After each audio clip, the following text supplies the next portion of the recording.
Every generation produces a few souls who refuse to accept the world as it is. They look at injustice not as an inevitability, but as an insult to the human spirit. Susan B. Anthony was one of those souls. Born into a world that told women to stay silent, she decided to speak. Born into a century that told her to obey, she decided to rebel. And from that defiance was born a movement that reshaped democracy itself. The America Susan inherited in 1820 was loud with contradiction. It called itself the land of the free, while enslaving millions.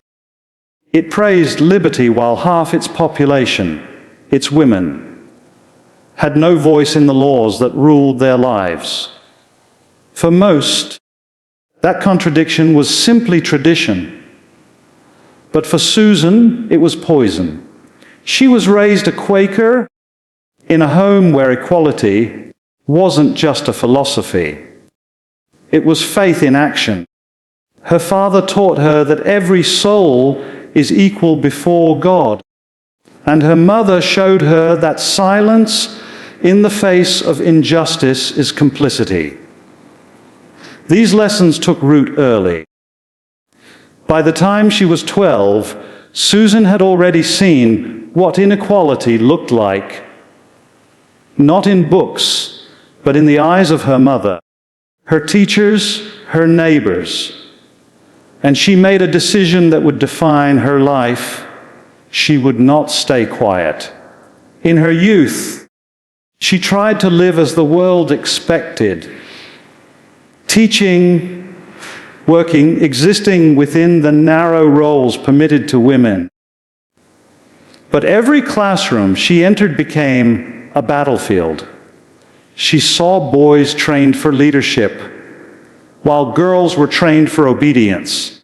She saw men celebrated for ambition, while women were shamed for it. And something inside her broke open.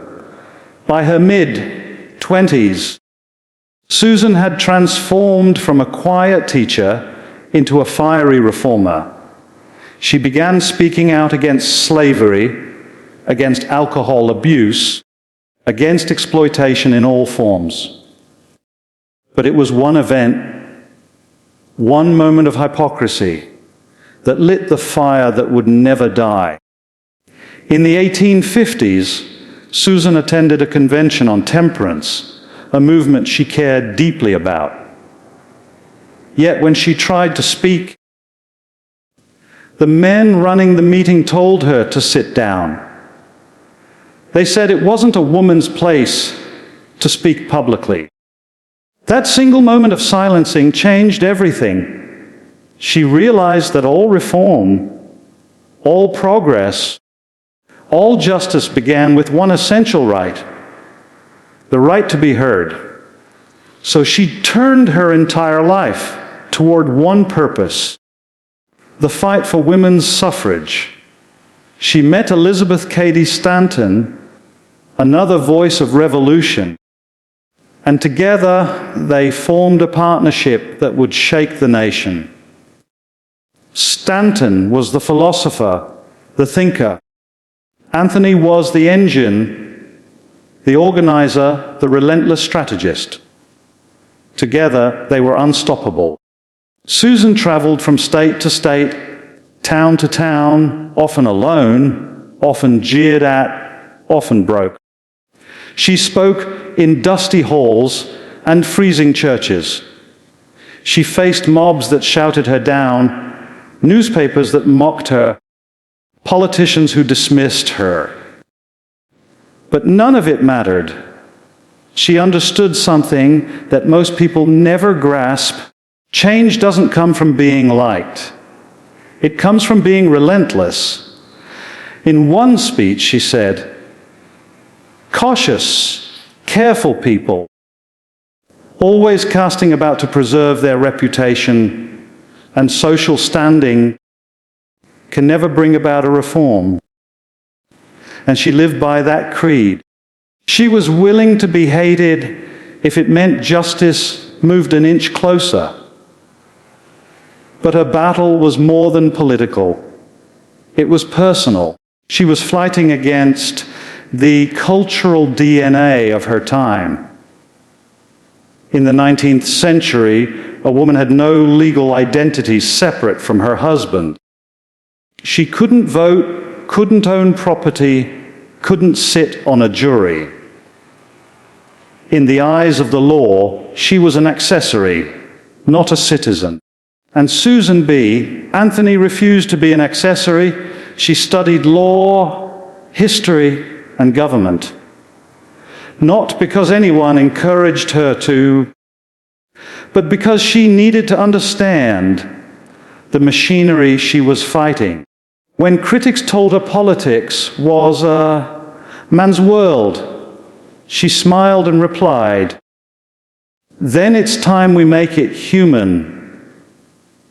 Her speeches grew sharper, her presence more commanding. She wasn't charismatic in the way we think of leaders today. She wasn't charming or eloquent for the sake of performance. She was blunt, hard. Focused, she had no patience for hypocrisy, no interest in appeasing fragile egos. And that's what made her dangerous. In town after town, she stood on makeshift stages and declared that democracy without women was a fraud. She told farmers, merchants, and lawmakers that liberty built on exclusion was no liberty at all. And as she spoke, something remarkable happened. People, especially women, began to wake up. They began to see themselves not as victims of fate, but as participants in history. But the system she challenged was vast. Decades passed and laws remained unchanged. Many would have grown weary, but not Susan. Each defeat sharpened her resolve. She understood what many reformers don't, that revolutions are not single events. They are lifetimes of persistence. She watched the Civil War erupt and tear the country apart. She saw slavery abolished and thought, perhaps the nation might finally extend freedom to all. But when the 15th Amendment granted voting rights to black men and excluded women, her heart split in two. She supported freedom for others, but refused to accept freedom denied to her half of humanity. It was then she uttered one of her most controversial beliefs, that until women could vote, democracy was an unfinished promise. Many turned against her for it, but she didn't flinch. She was not fighting for applause. She was fighting for truth. And so began the most radical phase of her life, a direct confrontation with the American government itself. She would no longer plead, she would act. And that act would make her a criminal in the eyes of her country, but a liberator in the eyes of history. The year was 1872. America was recovering from civil war, Reconstruction was reshaping the South, and the question of freedom was still raw and unfinished. Amidst this fragile democracy, one woman decided to test the truth of its most sacred principle. Susan B. Anthony walked into a polling station in Rochester, New York, not as a protester, but as a citizen. She stood before the men who ran the election and demanded her right to vote. Calm, certain, unshaken, they looked at her in disbelief. Women didn't vote, it wasn't done, it wasn't legal. But Susan had studied the Constitution like a weapon. She quoted the 14th Amendment. All persons born or naturalized in the United States are citizens. Then she said the words that would echo across history. I have the right to vote because I am a person. The election officials hesitated. Then, in a moment that would become legend, they allowed her ballot to fall into the box. That small piece of paper, her vote, was more than a symbol. It was a strike against centuries of exclusion. It was a declaration of war on inequality. But revolutions rarely go unpunished. Days later, a US Marshal appeared at her door and arrested her for the crime of voting. Her response was simple. You have arrested me for doing what every citizen should do. She didn't resist. She didn't apologize. She wanted this trial. She wanted the entire nation to witness its hypocrisy. The courtroom became her stage, but not for performance, for truth. When the judge forbade her from testifying, she defied him anyway. She stood up and delivered one of the most powerful speeches in American history. Is it a crime for a citizen of the United States to vote? Her words cut through the silence like lightning. She argued that government derives its power from the consent of the governed, and women had never consented. She reminded the court that taxation without representation had once been tyranny, and now it was law again, this time against half the population. The judge, unable to match her logic, simply declared her guilty. He fined her $100. She stood tall and said, I shall never pay $1 of your unjust penalty. And she never did. That single act of defiance transformed her from an agitator to a symbol. Newspapers mocked her, politicians dismissed her, but women everywhere felt a tremor of awakening, because Susan B. Anthony had done the unthinkable. She had broken the law to prove that the law itself was broken. But this wasn't just about a vote. It was about the soul of democracy. She had forced the nation to confront a question it had avoided since its founding. Can a democracy call itself free while silencing half its people? The backlash was fierce. Her reputation was attacked. Her name dragged through political mud. But Susan didn't fight for comfort. She fought for correction. She once said, resistance to tyranny is obedience to God. That was not rhetoric. That was her creed. After the trial, she went on an unrelenting speaking tour across America. She spoke in dusty halls, barns, schoolhouses, anywhere that would have her. She traveled thousands of miles by horse, train, and foot, often alone, often exhausted. But her mission burned brighter than fatigue. She said, I cannot imagine myself stopping while there is a wrong to right. Her audiences were divided. Some laughed, some listened. Some walked out in disgust. But even her enemies couldn't ignore her. She was everywhere. Her persistence was impossible to silence. By the late 1800s, Susan had become the architect of a national movement. She organized petitions, held conventions, and lobbied Congress relentlessly, year after year. Lawmakers promised change, and then buried her proposals. Each rejection might have crushed another reformer. But Susan saw failure differently. To her, every defeat was data. Every no was a map toward the next yes. She used strategy the way generals use armies. She built networks of suffragists across states, trained speakers, and coordinated campaigns long before modern politics even existed.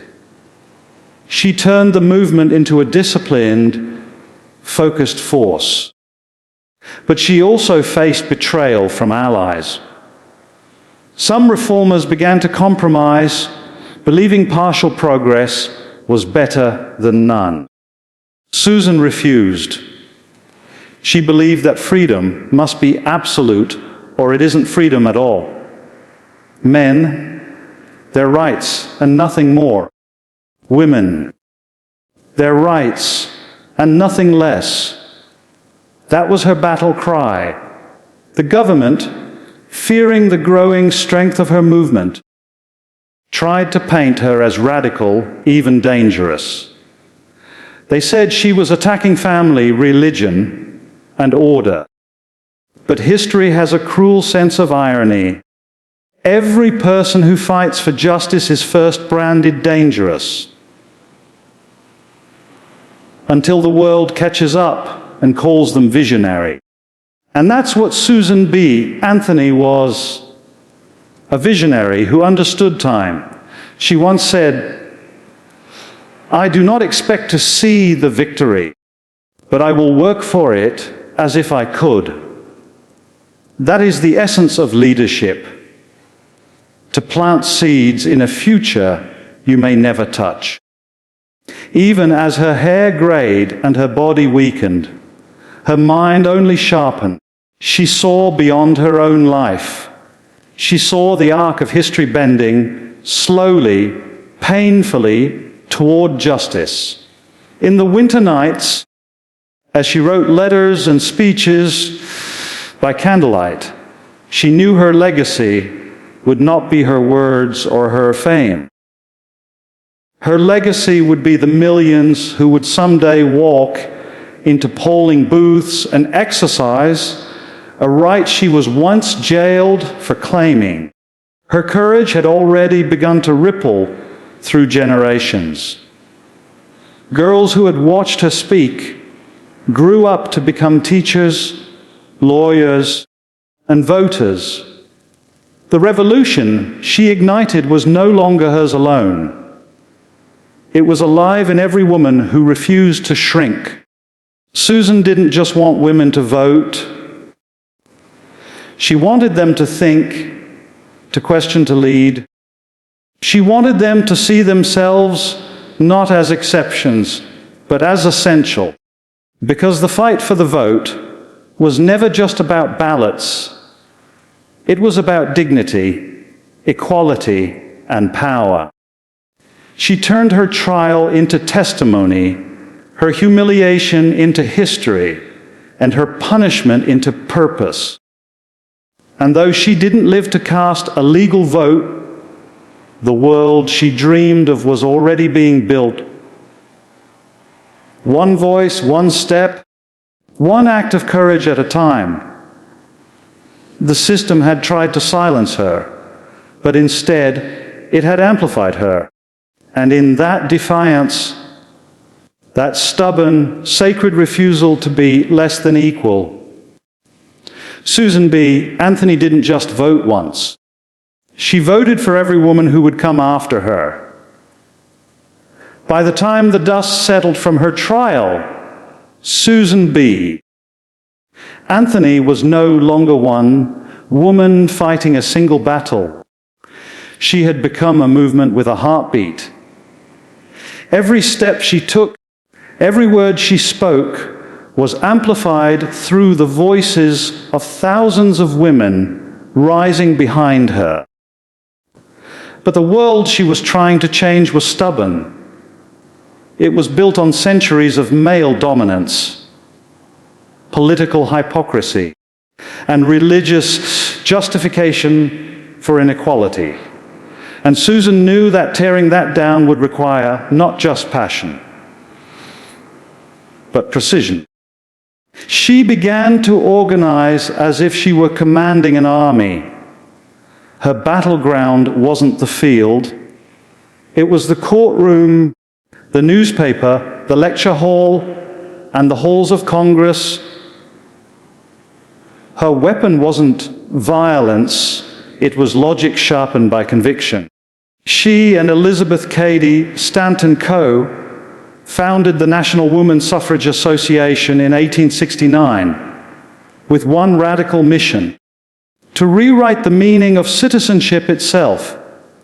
At that time, most reformers believed change would come from moral persuasion, appealing to men's sense of fairness. Susan saw through that illusion. Men will never give women power, she told her fellow activists. Women must take it. It was a declaration that unsettled allies and enraged opponents. But history doesn't bend to politeness, it bends to persistence. The movement divided between two camps, one led by Anthony and Stanton, demanding a federal amendment, and another led by Lucy Stone, focusing on state-by-state reform. The split was bitter, public, and ideological. But Susan refused to be distracted by ego or personal attacks. She told her followers, "We are not here to make ourselves agreeable. We are here to make ourselves heard." She traveled endlessly, lecturing in snowstorms, speaking to empty chairs when no one dared show up, sleeping in train stations when money ran out. Every speech was an act of endurance, every audience a test of patience. In Kansas, she was pelted with rotten fruit. In Indiana, churches banned her. In New York, she was called unwomanly. But she didn't flinch. She would rise to the stage, straighten her black dress, and begin with a calm that unnerved her critics. Friends and fellow citizens. And then, in that steady, uncompromising tone, she'd dismantle centuries of falsehoods. She exposed how religion had been weaponized to justify subjugation, how law had been used to limit humanity, how culture had turned obedience into virtue. And gradually, almost imperceptibly, the nation began to shift. Newspapers that once mocked her began to cover her. Political figures who laughed at her now sought her counsel. Universities invited her to speak. She was still controversial, still ridiculed, but no longer ignorable. Behind the scenes, Susan was building a network of allies, women and men, who would carry her mission long after she was gone. She mentored young leaders like Carrie Chapman Catt and Anna Howard Shaw, teaching them that leadership was not about charisma, but about endurance. Forget self, she told them. The cause is greater than any one of us. What separated Susan from many reformers was her understanding of time. She knew revolutions don't succeed in a season. They unfold across generations. She was not interested in applause. She was interested in momentum. She saw herself as a bridge between the impossible and the inevitable. By the 1880s, the suffrage movement had reached nearly every corner of the nation. Conventions filled entire halls. Petitions are stacked like towers in Congress, signatures in the hundreds of thousands. Still, the federal government refused to act. Presidents listened, then ignored. Legislators sympathized, then voted no. The press called her idealistic, and yet Susan smiled. Failure, she said, as impossible. That phrase, so simple, so absolute, became the heartbeat of the movement. It wasn't arrogance, it was prophecy. She believed that once an idea rooted itself in moral truth, it could not die. But the years weighed heavily. Her closest ally, Elizabeth Cady Stanton, began to slow. Their friendship, once unbreakable, was strained by differences in strategy and philosophy. Stanton grew more radical in her criticism of religion and the Bible, while Susan wanted the movement to stay focused on suffrage. Their debates were fierce, but respectful. They loved each other like sisters and sometimes like rivals. But neither forgot why they started. When the press tried to pit them against each other, Susan dismissed the gossip. "We are two halves of one thought," she said, and indeed they were. Stanton gave the movement its vision, Anthony gave it its engine. Every time the movement stumbled, Susan regrouped. She never let the cause fracture beyond repair. She'd say, "Why are building a temple not made with hands? A structure of justice that must stand long after we are dust." Her speeches grew more philosophical with age. She began to connect the fight for women's rights with the broader arc of human progress: education, labor, racial equality. To her, suffrage was not an isolated cause. It was the cornerstone of a just civilization. Without women's voices, she said, democracy would always be an unfinished sentence. Still, there were nights when doubt crept in. Friends died. The world moved slowly, sometimes painfully so. She once confessed to a colleague, "There are days when I wonder if I have lived in vain." But even in despair, she worked. Even in exhaustion, she wrote. Because for Susan B. Anthony, purpose was not a feeling, it was discipline. By the 1890s, she had become a living legend. The very government that once arrested her now invited her to national conventions. Journalists who once ridiculed her now called her the grandmother of freedom. Yet fame never softened her.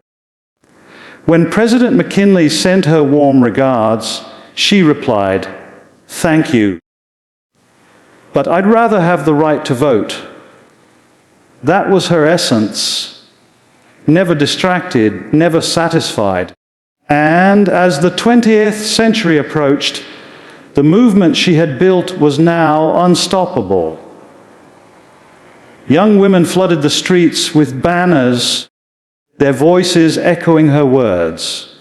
State after state began to consider suffrage seriously. The walls she had hammered her entire life were finally starting to crack. Susan could feel history bending, not quickly, but undeniably. And she knew revolutions do not belong to the victorious. They belong to the relentless. Her entire life had been proof of that truth. As Susan B. Anthony entered the twilight of her life, the world around her had changed, but not enough. The country she had fought to awaken was stirring, but still half asleep. The laws still treated women as subjects, not citizens. Yet there was something different now. When she walked into a room, people stood. When she spoke, silence followed. When she wrote, the newspapers listened. She was no longer the outcast shouting from the margins. She was the elder voice of a revolution. But fame never interested her. She didn't want statues, applause, or dinners in her honor. What she wanted was justice in ink. Her name written not in history books, but in the Constitution. And until that happened, she refused to rest. By the 1890s, she was in her 70s, her hair silver, her frame thinner, but her will undiminished. Every morning, she rose before dawn, answered letters from every corner of the country, and dictated speeches long into the night. She said, "If I stop, the cause stops." That was her curse and her glory. She didn't know how to stop. Her speeches had evolved from fiery defiance to prophetic wisdom. When she spoke, it felt less like a political argument and more like a moral reckoning. She told men in power, when you deny women the vote, you deny the republic its soul. And she was right. The world she had shaped was now filled with women who had grown up idolizing her. Teachers, nurses, writers, lawyers, all marching beneath the banner she had carried alone for decades. She saw in their eyes the hunger she had once carried in her own. The fight was no longer a whisper, it was a roar. But inside the movement, the tides were shifting. A new generation of leaders was rising. Young, ambitious, impatient. Some of them saw Susan as too cautious, too rooted in the past. They wanted bolder tactics, public marches, civil disobedience. Susan didn't oppose them, but she warned, passion without discipline burns itself out. For she knew what they didn't yet understand, that a movement is not won by noise, but by endurance. And endurance was something she had mastered. When the movement's annual conventions grew tense with debates over strategy, she often rose to speak, calm, commanding, unshakable. We are not fighting each other, she would remind them. We are fighting the centuries. That line silenced rooms. Because she was right, internal division was the enemy that history always exploited. Still, she was human. There were nights she cried behind closed doors, grieving over friends she'd outlived, over dreams still unfulfilled. Elizabeth Cady Stanton was gone now, her brilliant mind dimmed by age and controversy. Susan missed her terribly. She said, "I cannot think of my life without her words echoing beside me." Together, they had built the intellectual and moral foundation of the suffrage movement, and though their paths diverged, their spirits remained intertwined. By 1900, Susan was 80 years old, but she did not slow down.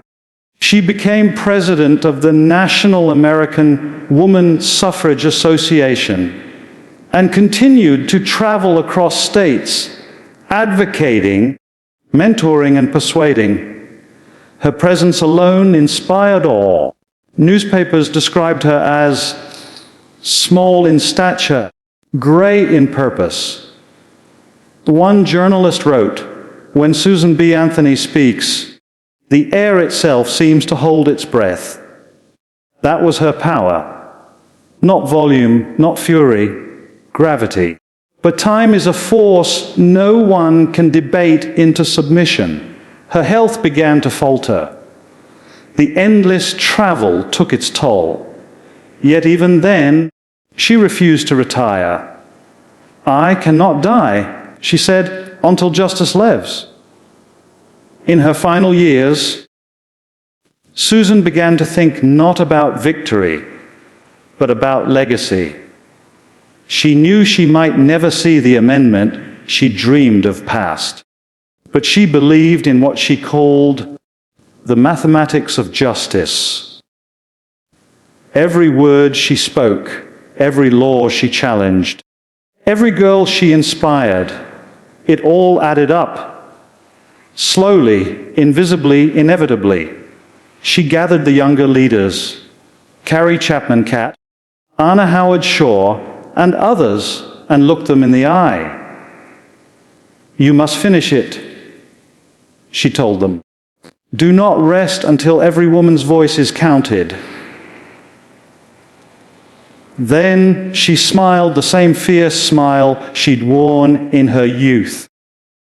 "Failure," she said again, "is impossible." That became her final mantra, the closing line of her last public address. The words echoed across the hall like a commandment. People wept. Reporters scribbled. Even the skeptics felt something shift inside them. Failure is impossible. It wasn't just a phrase. It was her soul, distilled into 3 words. She returned home afterward, her body frail, but her spirit untouched. Friends visited her, eager to celebrate her life, but she brushed them off. "There is still work to do," she said. She spent her final months editing letters, mentoring activists, and urging Congress to act.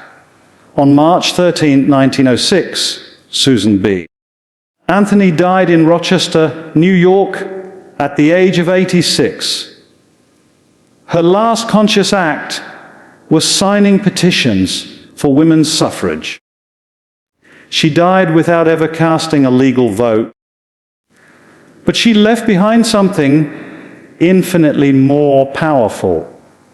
A nation that could no longer pretend women's voices didn't matter. And just 14 years later, in 1920, the 19th Amendment to the United States Constitution was ratified, granting women the right to vote. It was as if her hand had reached beyond the grave to complete the work she began. When that amendment passed, women across the country whispered her name in gratitude. No monument, no medal, no line in a textbook could contain what she had done. She didn't just change laws. She changed what it meant to be American, because freedom is not inherited. It's built brick by brick, voice by voice, vote by vote.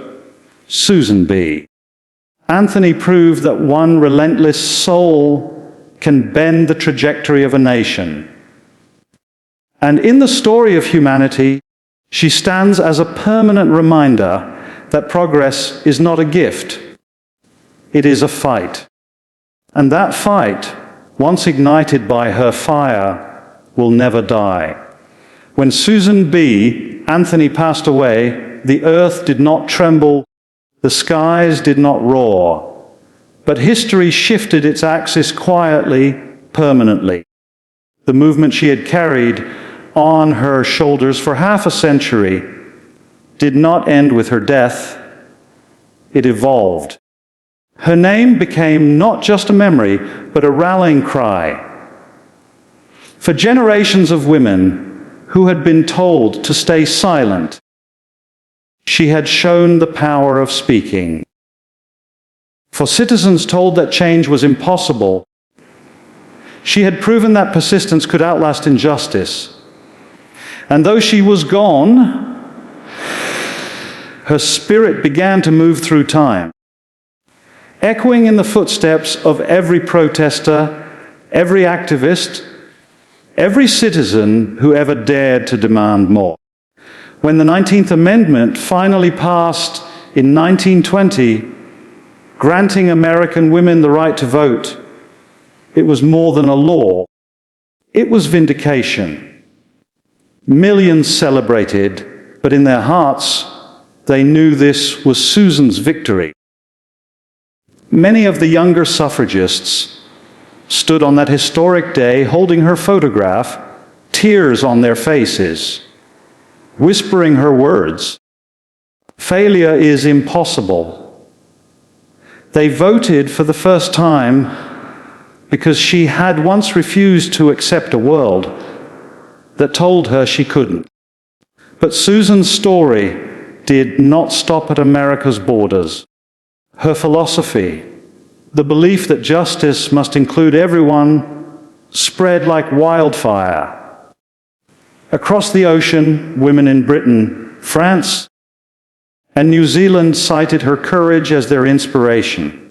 Her strategies, organization, persistence, moral pressure became the blueprint for global movements. In India, in Africa, in South America, everywhere people fought for rights, they were using her logic without even knowing it. The idea that citizenship must mean equality was now part of the human vocabulary. Susan B. Anthony's impact wasn't just political, it was civilizational. She didn't simply fight for women's votes. She redefined what it meant to belong in a democracy. She forced nations to confront an uncomfortable question. How can a country call itself free when half its people are silent? And that question is timeless. Because even today, every struggle for freedom, equality, and human rights echoes her fight. When a woman stands up to speak in a parliament where women were once banned, she's walking through the door Susan unlocked. When activists demand equal pay or representation or bodily autonomy, they're wielding the tools Susan forged. She proved that revolutions don't always come with guns. Sometimes they come with petitions, words, and a voice that refuses to fade. And she understood something deeper than even her allies grasped. Justice is not a destination, it's a direction. Every generation must walk toward it, or it slips away. Her life reminds us that progress is not inevitable. It must be pushed, dragged, fought for, and protected. Even today, in the modern world, her name surfaces whenever people debate equality, because she did not belong only to her century. She belongs to every century that follows. Think about the scale of what she achieved. She was born into a world where women couldn't own property, couldn't attend most universities, couldn't testify in court, couldn't vote. By the time she died, she had transformed those impossibilities into public debates.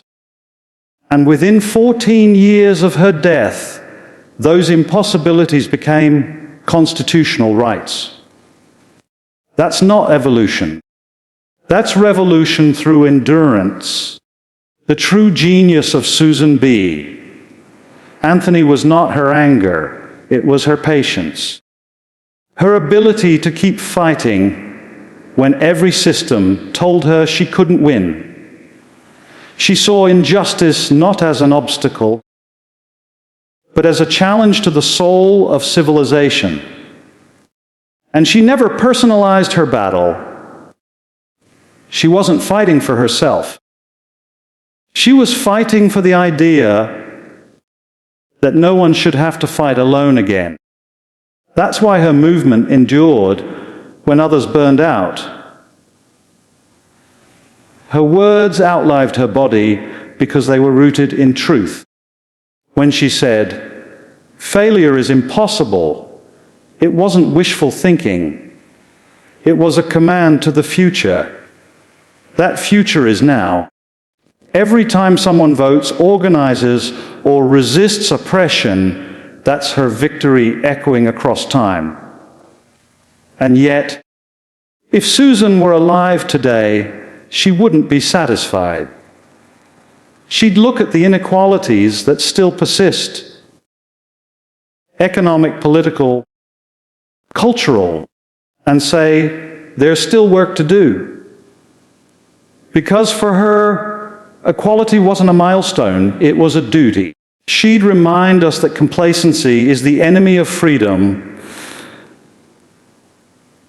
that democracy decays when its citizens grow comfortable, that the right to vote means nothing if people stop using it. Susan didn't just fight for women. She fought for accountability, for citizens to recognize their own power, for every individual to see themselves as part of the unfinished story of freedom. And maybe that's why she's still relevant. Because every time democracy begins to falter, her ghost rises from the pages of history to remind us freedom doesn't maintain itself.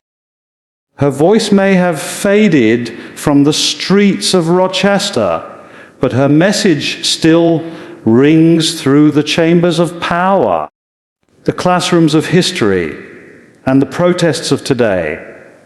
She taught us that moral courage is contagious. That one person, standing firm in truth, can create a ripple that reshapes empires. Susan B. Anthony didn't just demand a vote, she demanded that humanity evolve. And the truth is, the story of democracy itself is incomplete without her name etched into its foundation. She didn't die a hero. She became a mirror, reflecting what we are and what we could be. Because the measure of a civilization is not how it treats its powerful, but how it empowers its silenced. And that, more than any law or speech, is the legacy of Susan B. Anthony, the eternal reminder that justice, once awakened, never sleeps again. When history speaks of giants, it often mentions warriors, kings, or conquerors. But the true architects of civilization are not those who wielded weapons. They are those who wielded conviction. And Susan B. Anthony was one of them. She didn't command armies or inherit thrones. She commanded truth. She inherited injustice and turned it into transformation. If you strip her story down to its essence, it's about one woman's refusal to accept the world as it was.